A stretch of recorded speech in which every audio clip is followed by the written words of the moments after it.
Welcome back to SITECH Intermountain Siteworks training videos. Let me show you how to calibrate the e-bubble on the screen to match the bubble on your pole.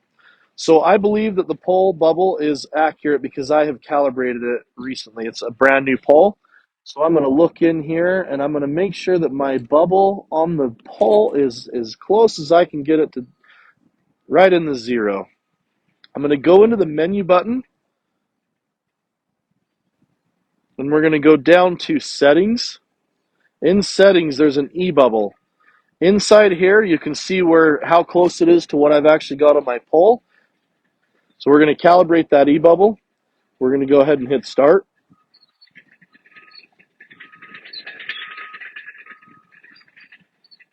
It's going to give us a progression up to 100%.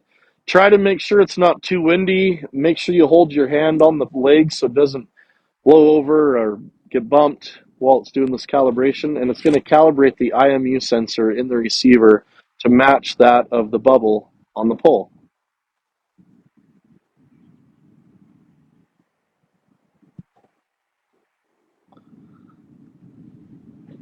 As soon as it's done, it'll say, hey, it's calibrated. Ensure the faceplate, which is the buttons on there, is facing you as you walk. Hit OK. And now you can see the bubble inside there is as close as it can be to the one on the pole. Now, the other things you can do in here is if you read these, there's the e-bubble response.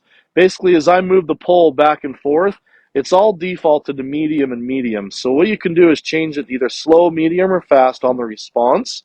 And also the sensitivity, you can change that to high, and what it does is it shows it different on the screen. So let me re-level up here, since I did move the pole. And the sensitivity has this right here where it looks a little bit different. Most of the time I leave that on medium, but I do change the e-bubble response to fast. The other one that you want to look out for is this button right here, Enable Tilt Warning.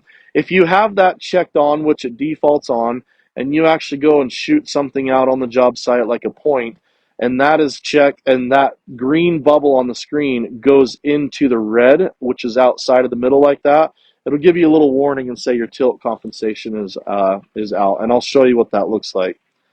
So if I come out to the main screen, go to the roller stuck in the mud, go to point, we'll just do this as a feature, and we'll leave it as topo 1, and hit accept. My bubble is out. You can see that. So as I go ahead and hit plus, it'll warn me the tilt value is out of tolerance. Do you want to save that? You can say yes because you have tilt compensating on, but that's kind of annoying. That's the default, or the caveat here I wanted to teach you is if the tilt compensating is being used, but you're using the e-bubble, we want to go in and turn that off. So I'm going to say no, and we'll show you real quick. Once again, go into settings, go to e-bubble, and we're going to check that box.